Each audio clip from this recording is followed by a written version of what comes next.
Assalamualaikum warahmatullahi wabarakatuh. Di sini kami dari kelompok 10 mata kuliah BPD Madrasah Pendidikan Agama Islam UIN Sunan Ampel Surabaya akan menjelaskan terkait evaluasi program BK. Nah, yang pertama yaitu terkait pengertian evaluasi itu sendiri.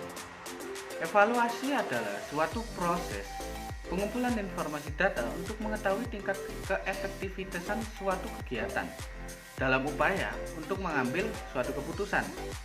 Nah, evaluasi program BK sendiri yaitu suatu proses pengumpulan informasi data untuk mengukur tingkat keefektivitasan kegiatan-kegiatan yang berkaitan terkait tentang evaluasi program BK atau program BK itu sendiri. Nah, tujuannya yaitu ada dua, umum dan secara khusus. Yang umum ada tiga. Yang pertama yaitu untuk mengetahui kemajuan program bimbingan konseling atau subjek yang melakukan bimbingan konseling. Yang kedua yaitu untuk mengetahui tingkat keefektivitasan atau efisiensi dari program BK itu sendiri. Nah, yang ketiga yaitu secara operasional. Nah, tujuan yang kedua yaitu secara khusus. Secara khusus ini tergantung dari lembaga masing-masing karena terkadang suatu lembaga itu memiliki tujuan sendiri-sendiri dalam mengevaluasi program BK. Tapi dalam pokoknya tujuan secara khusus ini ada yang pertama yaitu untuk mengetahui aspek-aspek lain apakah yang perlu dimasukkan dalam program bimbingan konseling itu sendiri. Nah, yang kedua yaitu untuk membantu kepala sekolah atau pendidik atau guru bimbingan konseling agar bisa memperbaiki kesalahan dalam programnya. Nah, yang ketiga yaitu untuk mengetahui dalam bagian mana sih dari program itu yang harus dievaluasi, ataupun bisa untuk mengerahkan agar semua personil dalam bimbingan konseling itu lebih giat lagi dalam mengevaluasi, memperbaiki kinerja dalam bimbingan konseling itu sendiri. Selanjutnya, saya akan menjelaskan mengenai prosedur evaluasi program bimbingan konseling. Dalam melaksanakan evaluasi program bimbingan konseling, ada 5 fase yang harus ditempuh. Pertama, yaitu fase persiapan. Pada fase ini terdiri dari penyusunan visi-visi evaluasi. Berikut ini adalah langkah-langkahnya. Langkah yang pertama yaitu penetapan aspek-aspek yang dievaluasi, meliputi penentuan dan perumusan masalah yang akan dipecahkan atau tujuan yang akan dicapai, program kegiatan bimbingan, personel atau ketenagaan, fasilitas teknis dan fisik, pengelolaan dan administrasi bimbingan, pembiayaan, partisipasi personel, proses kegiatan, dan akibat sampingan. Langkah yang kedua yaitu penetapan kriteria keberhasilan evaluasi. Misalnya, bila aspek proses kegiatan yang akan dievaluasi, maka kriteria yang dapat dievaluasi ditinjau dari lingkungan bimbingan, sarana yang ada, dan situasi daerah. Langkah yang ketiga yaitu penetapan alat-alat atau instrumen evaluasi. Misalnya, aspek proses kegiatan yang akan dievaluasi dengan kriteria yang baru saja disebutkan, maka instrumen yang harus digunakan adalah checklist, observasi kegiatan, tes situasi, wawancara, dan angket. Langkah yang keempat yaitu penetapan prosedur evaluasi. Seperti contoh sebelumnya, maka prosedur evaluasinya melalui penelaahan kegiatan, penelaahan hasil kerja, konferensi kasus, lokakarya. Langkah yang kelima yaitu penetapan tim penilai atau evaluator. Yang harus menjadi evaluator dalam penilaian proses kegiatan adalah ketua tim bimbingan dan konseling, kepala sekolah, tim bimbingan dan konseling, dan konselor. Setelah melalui fase persiapan, selanjutnya yaitu fase persiapan alat atau instrumen evaluasi. Dalam fase ini dilakukan kegiatan diantaranya: yang pertama, memilih alat-alat atau instrumen evaluasi yang ada atau menyusun dan mengembangkan alat-alat evaluasi yang diperlukan. Kedua, penggandaan alat-alat atau instrumen evaluasi yang digunakan. Selanjutnya yaitu fase pelaksanaan kegiatan evaluasi. Dalam fase ini, evaluator melakukan persiapan pelaksanaan kegiatan evaluasi dan melaksanakan kegiatan evaluasi sesuai dengan jadwal yang telah ditetapkan. Kemudian, fase yang keempat yaitu fase menganalisis evaluasi. Dalam fase analisis hasil evaluasi atau pengelolaan data hasil evaluasi ini dilakukan mengacu pada jenis datanya. Langkah-langkahnya yang pertama yaitu tabulasi data, yang kedua analisis hasil pengumpulan data melalui statistik atau non-statistik, dan fase yang terakhir yaitu fase penafsiran dan pelaporan hasil evaluasi. Pada fase ini dilakukan kegiatan membandingkan hasil analisis data dengan kriteria penilaian keberhasilan, kemudian diinterpretasikan dengan memakai kode-kode tertentu untuk kemudian dilaporkan serta digunakan dalam rangka perbaikan atau pengembangan program layanan bimbingan dan konseling. Selanjutnya yaitu metode evaluasi program bimbingan konseling. Ada banyak macam metode dalam pelaksanaan evaluasi program bimbingan konseling yang bisa digunakan oleh konselor. Winkel dan Maria Margaret Srihastuti mengatakan bahwa metode evaluasi bimbingan konseling diantaranya: yang pertama, metode survei, yaitu menggunakan suatu angket lisan atau tulisan untuk mendapatkan data tentang pengelolaan program bimbingan, sikap dan pandangan staf pendidik di sekolah yang bukan tenaga bimbingan terhadap program bimbingan, serta tentang sikap dan pandangan alumni terhadap pelayanan bimbingan yang pernah diperolehnya. Yang kedua, metode observasi, yaitu menggunakan daftar observasi.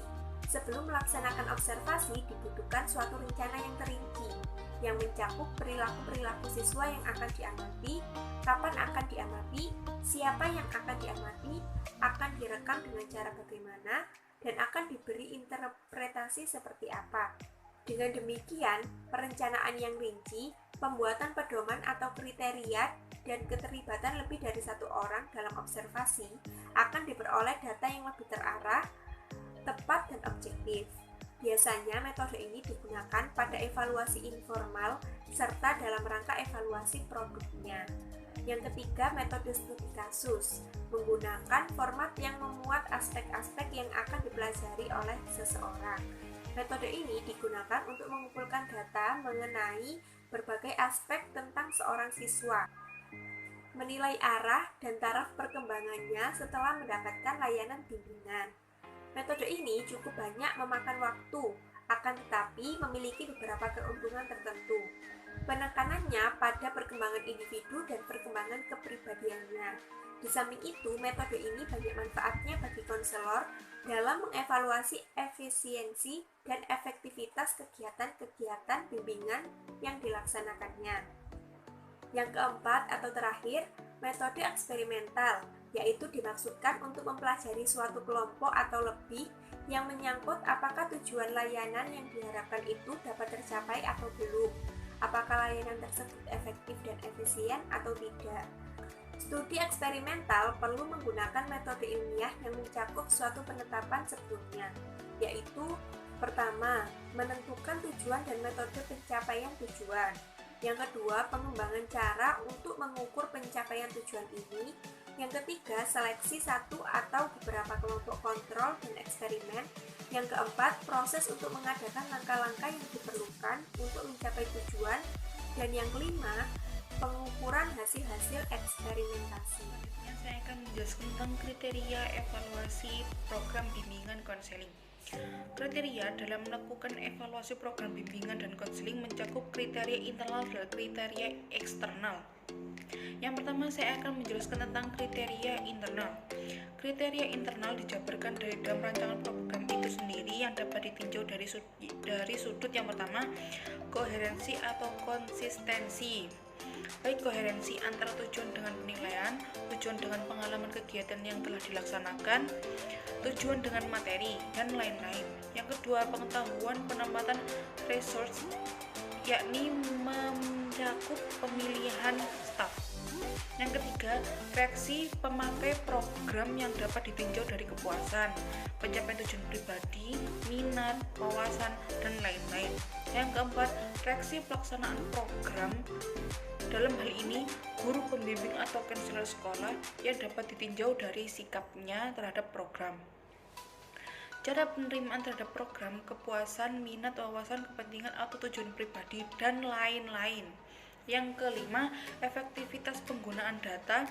Yang keenam, kemampuan generatif atau pengembangan diri dari program atau slide effect. Selanjutnya yang kedua, saya akan menjelaskan tentang kriteria eksternal. Kriteria eksternal mencakup yang pertama, kemampuan pengarang kebijakan. Maksudnya adalah sejauh mana pelaksanaan atau implementasi program yang sesuai dengan garis kebijakan yang telah diterapkan. Yang kedua, analisis cost benefit untuk membandingkan antara biaya dengan keuntungan secara keseluruhan. Yang ketiga, efek multiplier atau melipat gandakan. Yang ketiga, efek multiplier atau melipat ganda, baik yang berupa imbasan langsung atau imbasan yang tidak langsung. Kriteria atau patokan yang dipakai untuk menilai keberhasilan program pelayanan dan konseling di sekolah atau madrasah menurut Dirjen PMPTK Depdiknas mengacu pada ketercapaian kompetensi, keterpenuhan kebutuhan peserta didik, dan pihak-pihak lain yang terlibat, baik langsung maupun tidak langsung, berperan membantu peserta didik memperoleh perubahan perilaku dan pribadi ke arah yang lebih baik. Dalam keseluruhan kegiatan bimbingan dan konseling, penilaian diperlukan untuk memperoleh umpan balik terhadap keefektifan pelayanan bimbingan yang telah dilaksanakan. Itu tadi adalah penjelasan kriteria evaluasi program bimbingan konseling dari saya. Selanjutnya saya akan membacakan kesimpulan dari kelompok kami tentang evaluasi bimbingan konseling. Yaitu, dari penjelasan di atas dapat disimpulkan bahwa penilaian merupakan langkah penting dalam manajemen program bimbingan. Sedangkan evaluasi dapat pula diartikan sebagai proses pengumpulan informasi atau data untuk mengetahui efektivitas atau keterlaksanaan dan ketercapaian kegiatan-kegiatan yang telah dilaksanakan dalam upaya mengambil keputusan. Dan juga penilaian kegiatan bimbingan di sekolah bisa diartikan sebagai segala upaya, tindakan atau proses untuk menentukan derajat kualitas kemajuan kegiatan yang berkaitan dengan pelaksanaan program bimbingan di sekolah dengan mengacu pada kriteria atau patokan-patokan tertentu sesuai dengan program bimbingan yang telah dilaksanakan. Secara umum, penyelenggaraan evaluasi pelaksanaan program bimbingan dan konseling bertujuan untuk yang pertama, mengetahui kemajuan program bimbingan dan konseling atau subjek yang telah memanfaatkan layanan bimbingan dan konseling. Yang kedua adalah mengetahui tingkat efisien dan efektivitas strategi pelaksanaan program bimbingan dan konseling yang telah dilaksanakan dalam kurun waktu tertentu. Selain itu, dalam melaksanakan evaluasi program ada beberapa hal yang harus ditempuh, yaitu sebagai berikut. Yang pertama adalah fase persiapan. Yang kedua, fase persiapan atau instrumen evaluasi. Yang ketiga, fase pelaksanaan kegiatan evaluasi. Yang keempat, fase menganalisis evaluasi. Yang kelima, fase penafsiran dan pelaporan hasil evaluasi. Dalam evaluasi juga memiliki 4 metode, yaitu metode survei, metode observasi, metode studi kasus, dan metode eksperimental yang telah dijelaskan di atas. Selain memiliki metode dalam melakukan evaluasi program bimbingan dan konseling mencakup kriteria internal dan kriteria eksternal yang telah saya jelaskan tadi. Sekian presentasi dari kami kelompok 10, semoga bermanfaat. Jika kalian suka live video ini, jika kalian ada pertanyaan silahkan komen di kolom bawah. Jika kalian suka dan merasa video ini bermanfaat, silahkan share dan subscribe video kami. Terima kasih. Assalamualaikum warahmatullahi wabarakatuh.